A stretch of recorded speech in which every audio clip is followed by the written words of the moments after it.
Lindinhas e lindinhos do Tio Goiano, bem-vindos a esse projeto maravilhoso do eMaster. Professor Alessandro Goiano, podem me chamar de Alessandro ou de Goiano, fique à vontade, sou natural de Itumbiara, Goiás, terra de gente famosa, né? Primeiramente eu, evidentemente, depois o Dante, que foi jogador da Seleção Brasileira de Vôlei, multicampeão olímpico, e uma dupla sertaneja que vocês devem conhecer, chamada Jorge Mateus, mas perto deles, né, perto de mim, eles perdem importância, evidentemente. Estou lá nas redes sociais, se quiser adicionar, estou no Instagram e estou no Facebook com esse mesmo endereço aqui, ó, Prof. Alessandro Goiano. Será um prazer recebê-los por lá, só que lá não tem o pontinho, né, tudo junto, Prof. Alessandro Goiano. Vamos trabalhar com vocês o conteúdo de História do Brasil. A nossa aula de hoje, nossa primeira aula, é sobre o Brasil Colônia. Já conversar sobre o Brasil Colônia e entrar um pouquinho sobre a parte da administração colonial. A gente vai bater um papo, vai conversando sobre isso aí, tá? Então sejam todos muito bem-vindos e muito bem-vindas e vamos começar aqui o nosso trabalho. A primeira coisa que a gente tem que começar conversando é que a gente precisa desconstruir uma ideia que durante muito tempo foi colocada para a gente, que é a ideia do descobrimento do Brasil.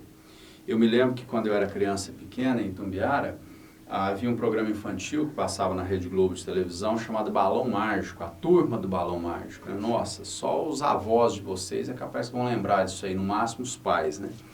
E lá tinha, nos intervalos, enquanto não estava passando os desenhos, tinha sorteio de presentes, de brindes, e a gente tinha que escrever para lá uma carta. Goiano, não sei o que é carta. Carta era um negócio que você escrevia no papel, colocava no envelope, punha um selo, mandava pelo correio. Goiano, continua não entendendo nada. Perfeito, digita no Google aí depois e pesquisa o que é carta que você vai descobrir. Então vamos lá.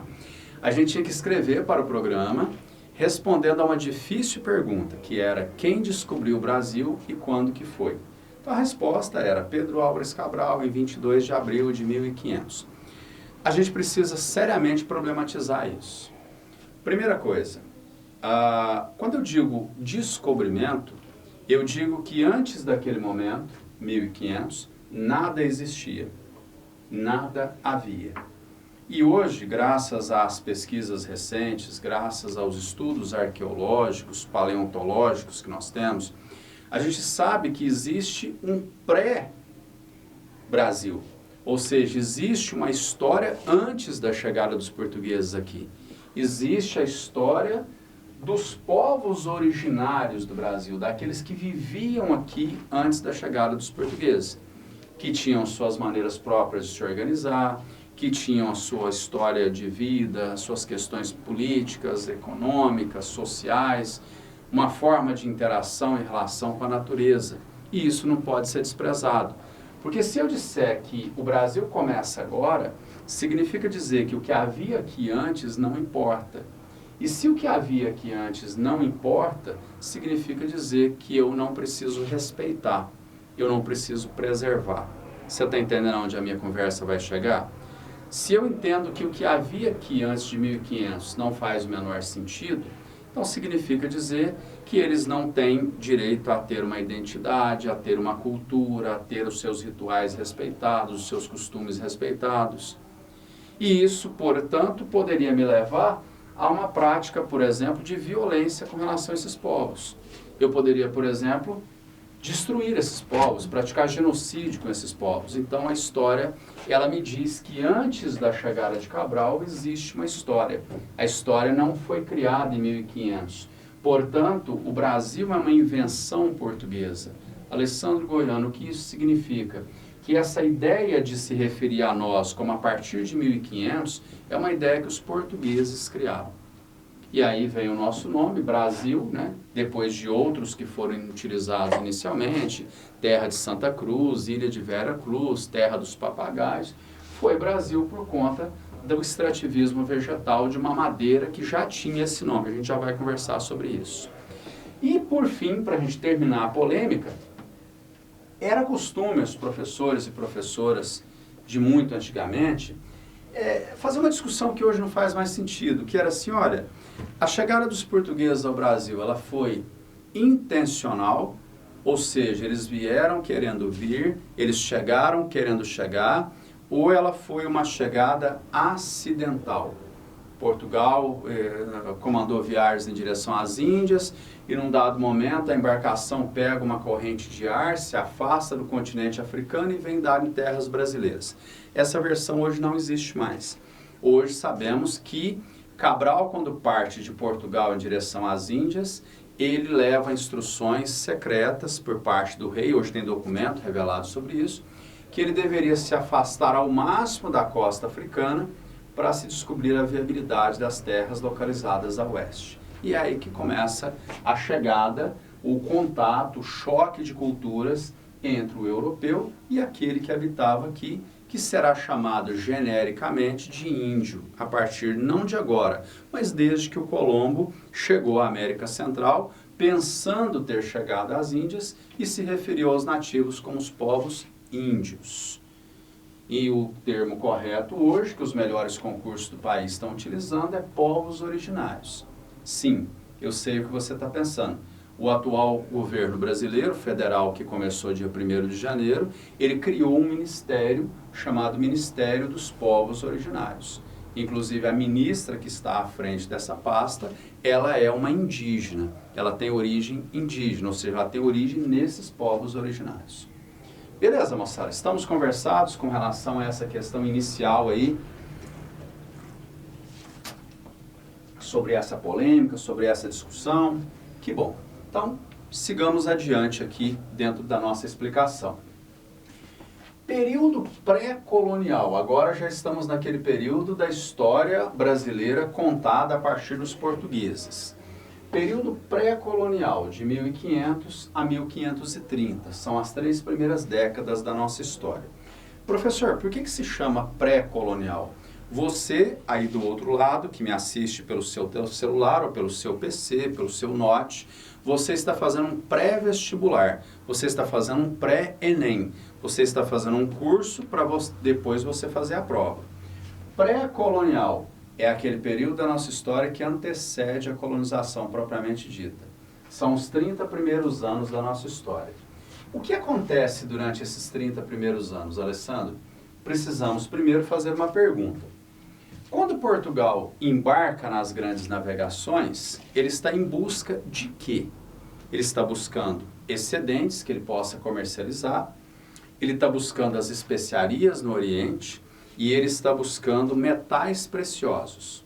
Vamos de novo? Excedentes comercializáveis, especiarias e metais preciosos. Ele está buscando isso. Perfeito? Perfeito. Quando Cabral encosta aqui na Baía de Todos os Santos, ele encontra imediatamente essas coisas que ele estava buscando? A resposta é não.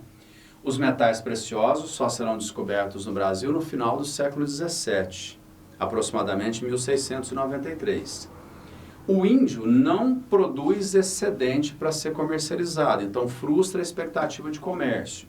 E, por outro lado, não tem aqui as especiarias que se buscava no Oriente. Então, o que nós temos nesse primeiro momento aqui é Portugal se interessando pelo Brasil ou não se interessando? Exatamente, não se interessando. Então, nós temos aqui o desinteresse português pelo Brasil durante esses 30 primeiros anos. Portugal não se importa, Portugal deixa estar, Portugal não promove um projeto de colonização. Goiano, só um minutinho, você pode explicar por quê? Claro que sim. Portugal não encontrou aqui o que ele estava procurando. Metais, especiaria, excedente para ser comercializado. E um outro fator importante, quando o Cabral chega aqui, já tinha mais ou menos uma meia dúzia de anos que os portugueses já tinham atingido as Índias. O Vasco da Gama chegou nas Índias em 1498, portanto 2 anos antes disso aqui. E logo na primeira viagem do Vasco da Gama às Índias, ele já traz uma quantidade de produtos para Portugal que é uma enormidade. Então o comércio das Índias dava lucro para Portugal.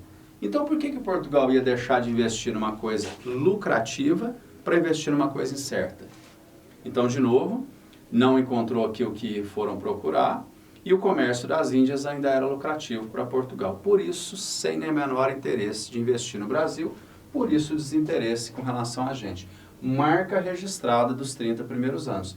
Entendeu agora o sentido de pré-colonial? de pré-colonização, ou seja, que antecede a colonização? Exatamente. Mas essa regra, essa máxima, ela tem uma exceção. E qual é a exceção? Como a costa brasileira, principalmente a nordestina, ela era muito rica numa madeira já conhecida dos europeus, eles vão dedicar esse período aqui à exploração dessa madeira. O período, portanto, ele é marcado por essa atividade econômica aqui, ó, o extrativismo vegetal. O extrativismo vegetal. E esse extrativismo vegetal é de quê, Goiano? Esse extrativismo vegetal é de uma madeira já conhecida pelo europeu como pau-brasil. Não confunda, não é o país que dá nome à madeira, é a madeira que dá nome ao país. Brasil, não sei se você conhece a árvore, na cidade vocês provavelmente têm, na minha tem. O pau-brasil é uma árvore que fica muito grande, ela tem troncos muito grossos quando atinge uma certa idade. E além da madeira ser resistente, e era utilizada para a fabricação de móveis, para a fabricação de embarcações, o miolo interior dela, ele é avermelhado. Se você fizer um corte, recomendo que você não faça isso porque é madeira de lei, mas se você fizer um corte nela, você vai ver o miolo avermelhado.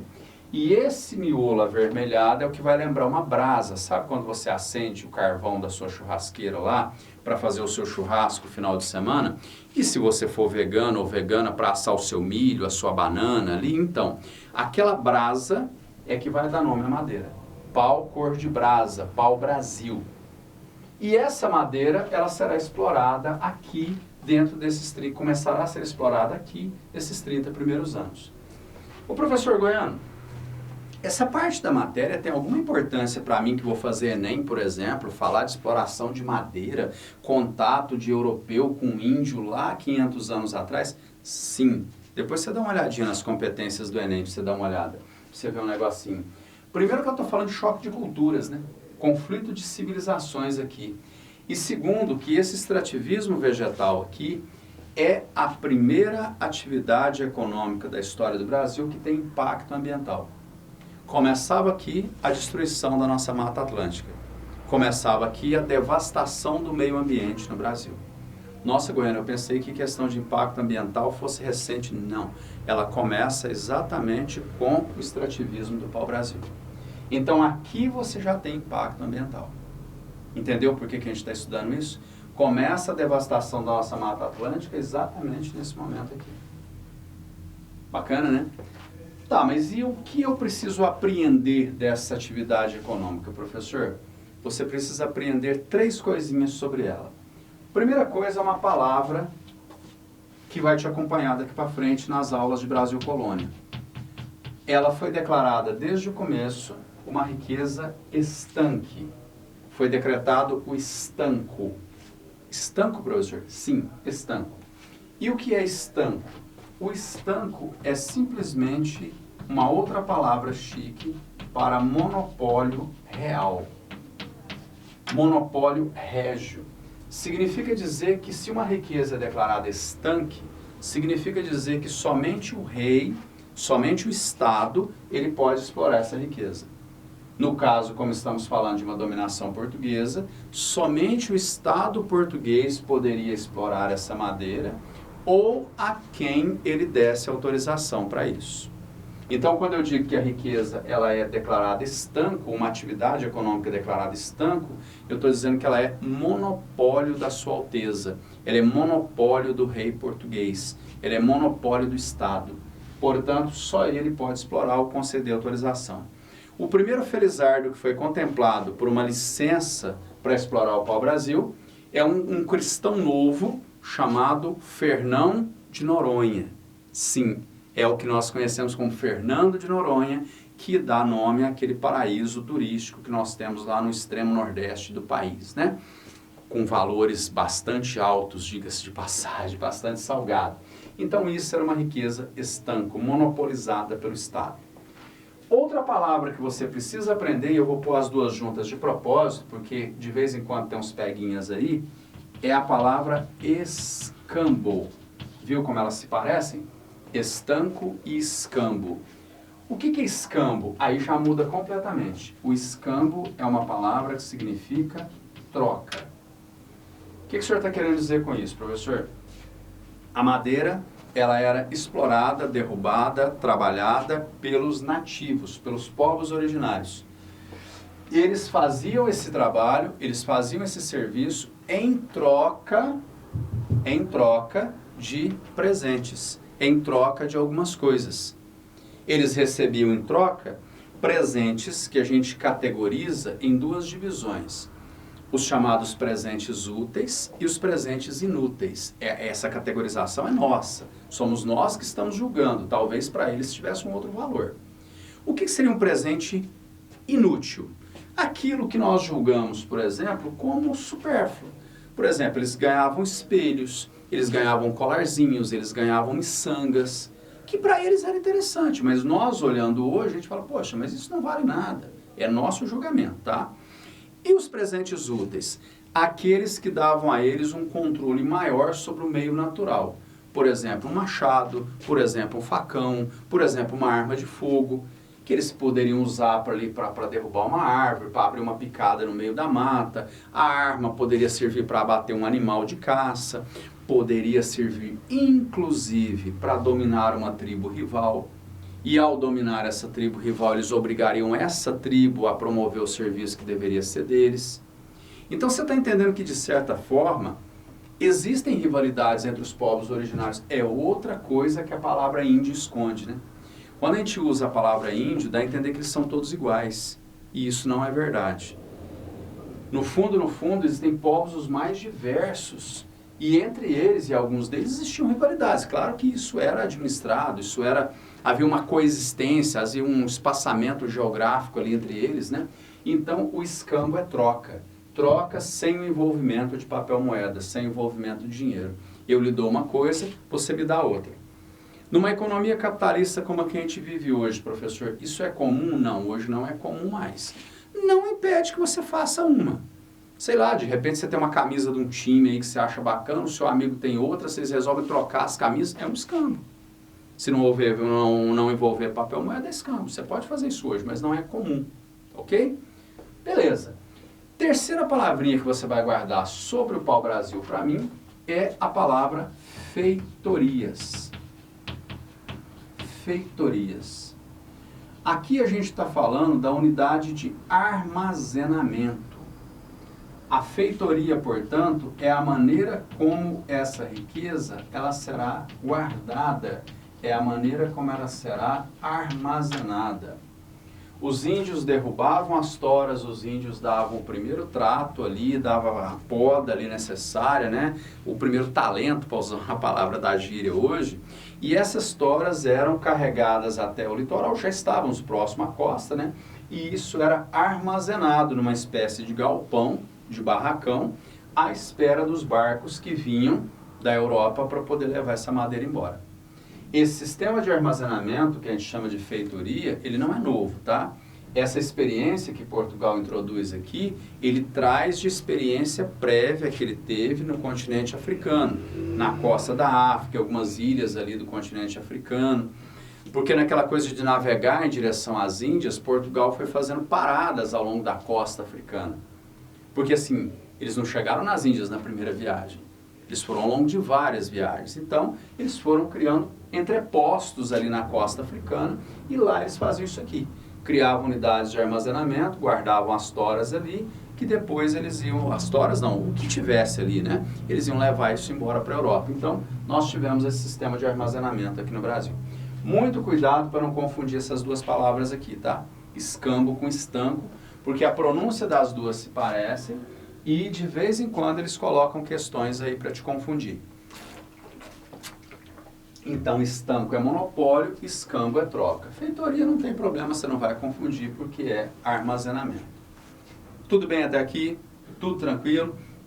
Portanto, pré-colonial é o período que Portugal tem um relativo desinteresse pelo Brasil, período do extrativismo vegetal de pau-brasil, considerado monopólio de Sua Alteza, explorado em parceria com os indígenas, mão de obra nativa, né? e armazenado no sistema de feitorias. Tudo bem?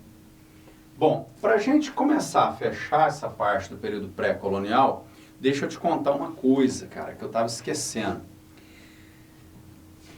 Não foram só os portugueses que vieram para cá.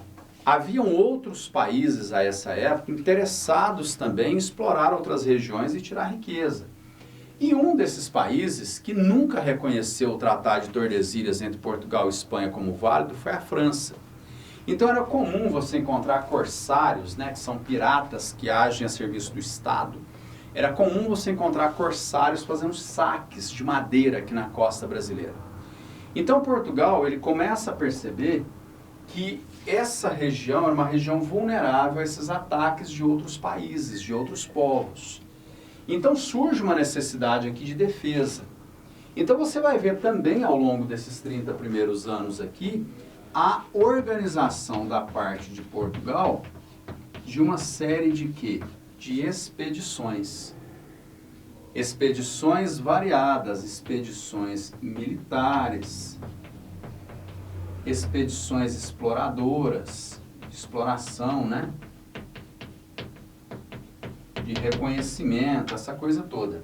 Então Portugal vai enviar expedições aqui para reconhecer território, né? Para dar nome a acidentes geográficos aqui. Ele vai mandar expedições guarda-costeiras para tentar botar esse invasor estrangeiro para fora, né? Esse invasor francês para fora. Então a costa brasileira ela será alvo de algumas expedições aí. Você tem primeiro as que vêm meramente com a função de defesa e depois você começa a ter expedições que vêm para reconhecer a terra mesmo e ver se havia algum tipo de viabilidade ali naquela terra. Bom, aqui nós temos um divisor que vai fazer a ponte daqui para cá. 1530, o rei Dom Manuel III, chamado de colonizador, ele vai enviar uma expedição chefiada por um navegante experiente chamado Martim Afonso de Souza. E a expedição de Martim Afonso de Souza, ela já tem um nome bem pomposo que entrega o sentido e o objetivo dela. Ela se chamava Expedição Colonizadora de Martim Afonso de Souza. Então ele já vem com o propósito que, além de mapear a costa, além de botar para fora aqui o estrangeiro, né, o francês ou qualquer outro aí que não fosse português, ele vinha com a finalidade de fundar os primeiros núcleos de povoamento no Brasil. É aqui nessa expedição de Martim Afonso de Souza, por exemplo, que você tem a fundação da primeira vila no Brasil. Uma vila chamada Vila de São Vicente, que está no litoral do atual estado de São Paulo. É aqui também que você tem a plantação das primeiras mudas de cana-de-açúcar. E é exatamente aqui, durante a expedição do Martim Afonso de Souza, que você tem a criação do primeiro engenho de cana-de-açúcar no Brasil. Esse engenho ficava localizado exatamente na Vila de São Vicente. Você percebeu uma diferença aí? Você percebeu que agora ele vem com o intuito de fundar núcleos de povoamento? Você percebeu que ele está introduzindo agora o cultivo de uma cultura que não era originária da terra, que é a cana-de-açúcar, por exemplo? Você percebeu que ele está montando uma unidade fabril aqui que vai beneficiar essa cana para produzir alguma coisa? Pois é, você pensou correto. Nós estamos aqui virando uma chave, nós estamos virando uma página. A gente está saindo do período pré-colonial para o período da colonização propriamente dita. Então o período pré-colonial, ele faz a virada de chave exatamente na expedição colonizadora de Martim Afonso de Souza. Tudo bem? Tranquilo até agora? Pegou o sentido da coisa? Dizem que o próprio Martim Afonso de Souza, ao final de 2 anos de viagens ao longo da nossa costa, de fundar núcleo, essa coisa toda, ele teria sentado num quiosque lá em Arraial da Ajuda, em Porto Seguro, pedido uma água de coco, aberto o seu laptop e entrado no Google Meet, numa conferência ali com o rei Dom Manuel III, e ele teria dito mais ou menos o seguinte ao rei: olha, o litoral é muito grande, grande demais, os ataques estrangeiros estão sendo frequentes, e a gente não consegue assegurar a posse da terra apenas com visitas periódicas. É necessário algo mais efetivo para que isso aconteça. É aí que Portugal percebe que ele precisa tomar posse efetiva da terra. Ele precisa ocupar definitivamente a terra sob o risco de perder essa terra para outro país, para outro povo. E aí nós temos um problema, porque toda a máquina econômica portuguesa, ela estava direcionada para o Oriente, ela estava direcionada para o comércio das Índias. Então você precisava encontrar uma outra forma de tomar posse dessa terra que não precisasse desviar recursos do Oriente para cá. Então o que o Estado português faz? Ele terceiriza a responsabilidade. Ele passa essa responsabilidade para outros fazerem e não o Estado. E de novo, Portugal não será original nesse momento, porque a experiência que ele vai adotar aqui, ela é uma experiência oriunda de uma prévia que ele fez no continente africano de novo. Do que você está falando, professor? Eu estou falando de um modelo de ocupação e administração do território em que você entrega essa responsabilidade para a iniciativa privada. Você entrega essa responsabilidade para os particulares. Eu estou me referindo ao sistema de capitanias. E como ela passava de pai para filho, capitanias hereditárias. Então Portugal pega a terra, conhecida até então, do litoral até o Tratado de Tordesilhas, ou que se imaginava ser onde passava o Tratado de Tordesilhas, e divide essa terra em 15 lotes, criando aí 12, 13 capitanias que seriam entregues a pessoas que demonstrassem condições financeiras e interesse de vir administrar essa terra. Então agora a gente já está no capítulo da administração colonial.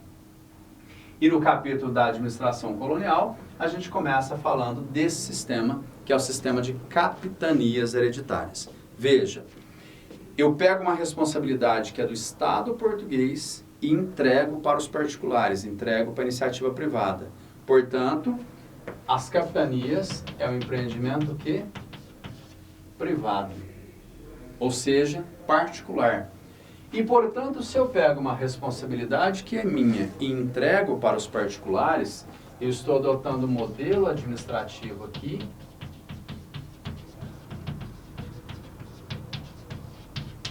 caracterizado pela descentralização. Goiano, você pode repetir, por favor, por que é descentralizado? Claro, porque eu estou pegando uma responsabilidade que é minha do Estado e estou entregando para a iniciativa privada. Então, eu estou descentralizando. Você entendeu? O investimento é privado, porque a responsabilidade de colocar dinheiro, ela corre por conta e risco de quem vem, mas, ao mesmo tempo, eles têm autonomia para fazer uma série de coisas aqui dentro. Então, eu estou descentralizando a minha administração.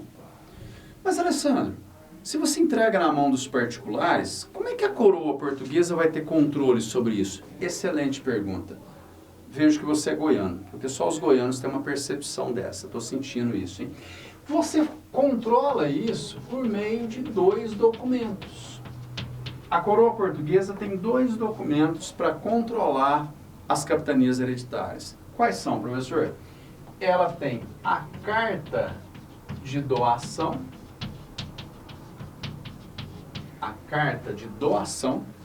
e ela tem um outro documento chamado foral. Carta de doação e foral são os 2 documentos que regulamentam o sistema de capitanias hereditárias, que organizam o sistema de capitanias hereditárias. Vamos conversar um pouquinho sobre eles? Cuidado com isso aqui, ó. Carta de doação. Porque a palavra doação pressupõe que eu peguei uma coisa, dei para uma pessoa e nunca mais vou ver de volta. Certo? Errado. Nesse caso aqui, doação não é doação do jeito que você está pensando. Porque a pessoa que recebia essa área sob sua responsabilidade, ele não era o dono, ele era o posseiro. Goiano, qual que é a diferença? O dono, ele faz o que ele quer, inclusive ele pega e vende para quem ele quiser. O posseiro, ele pode explorar, mas ele tem obrigações, ele tem deveres. Ele deve responder a alguém por aquilo ali. E a quem você acha que ele responde? A Sua Alteza, o Rei de Portugal. Pô, então em tese a capitania é dele, mas não é. Ela é de quem? Ela é do rei de Portugal. Ele tem deveres a assegurar, ele tem direitos e deveres. Professor, e aonde que está esses direitos e deveres? Ela está exatamente num documento chamado foral. O foral é uma espécie de constituição da capitania. É ali que está dito o que ele pode fazer e o que ele não pode fazer, o que ele deve fazer e o que ele não deve fazer. Todas as obrigações estão estabelecidas no foral. E aí tem um detalhe interessante, né? Que uma das coisas que ele era obrigado a fazer era preservar o monopólio do pau-brasil para o rei de Portugal. Ou seja, ele tinha que preservar o estanco. Então, olha que interessante. A coisa que estava dando dinheiro no Brasil naquela época era o quê? Pau-brasil. Ele pode ter acesso às rendas do pau-brasil? Não pode. As rendas do pau-brasil é de quem? É do rei de Portugal. Então, eu estou dando a ele uma tarefa para desenvolver, mas eu não estou entregando para ele os recursos necessários para isso. Então eu te pergunto, você acha que esse sistema vai dar bom ou vai dar ruim? Você acha que esse sistema vai dar certo ou vai dar errado? Exato, ele não deu certo. O sistema, de um modo geral, ele não será um sistema exitoso.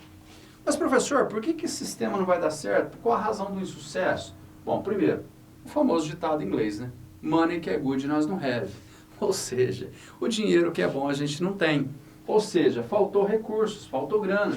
A maioria dos que para cá vieram eram gente de pequenas posses, membros da pequena nobreza, pequenos comerciantes. Ele não tinha condição para poder investir. Outra, inexperiência. A maioria nunca tinha administrado sequer um barzinho, sequer uma pizzaria. E aí o cara vem para administrar uma capitania imensa. Ah, professor, mas ele não podia pegar uma parte dessa terra e entregar para outra pessoa para facilitar? Podia. Essa parte que ele entregava para outra pessoa chamava sesmaria. E quem recebia era o sesmero. Mas mesmo assim era muita terra para pouca gente. Terceiro, dificuldade de comunicação. Hoje você que está aí do outro lado, você está aí com o seu celularzinho na mão, se comunicando aqui, se comunicando ali. Imagina como é que era se comunicar nessa época aqui. Imagina a dificuldade de chegar um barco de uma região para outra. Entendeu a dificuldade disso? Você quer ver uma outra dificuldade? Dificuldade com mão de obra. Enquanto esse MDO, sempre que aparecer na aula de história, é mão de obra, tá? Olha, achar gente para trabalhar é um negócio louco. Mas professor, não foram os escravos? Calma, a opção pela escravidão vem agora mesmo. Eu estou num período em que essa opção não tinha sido feita ainda. Então era difícil encontrar mão de obra. Ah, mas e os seus índios? Então, você lembra que eles estavam envolvidos na exploração do pau-brasil, né? E isso tem que ser preservado para Sua Alteza. Isso tem que ser mantido. Né?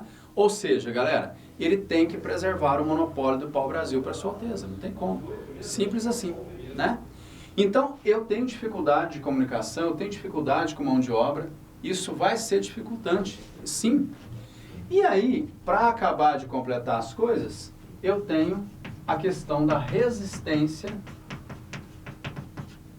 Eu vou colocar indígena, porque agora a minha consciência já está tranquila, porque eu já te expliquei aqui atrás que indígena é uma expressão criada pelo europeu para se referir a povos originários. Então eu não estou sendo preconceituoso e nem generalizador. Agora você entendeu, né? Resistência indígena. O índio está sendo atacado, você está tomando a terra dele. Então é lógico que ele vai resistir. Então isso criou uma dificuldade extra para os capitães donatários. Ah, Goiano, então você está falando que nada deu certo, que tudo deu ruim, que horror. Calma. Eu estou dizendo que o sistema como um todo, ele não foi um sistema eficiente. Só que nós tivemos duas honrosas exceções. Duas capitanias que prosperaram, que deram muito certo, porque reuniram as condições que as outras não reuniram.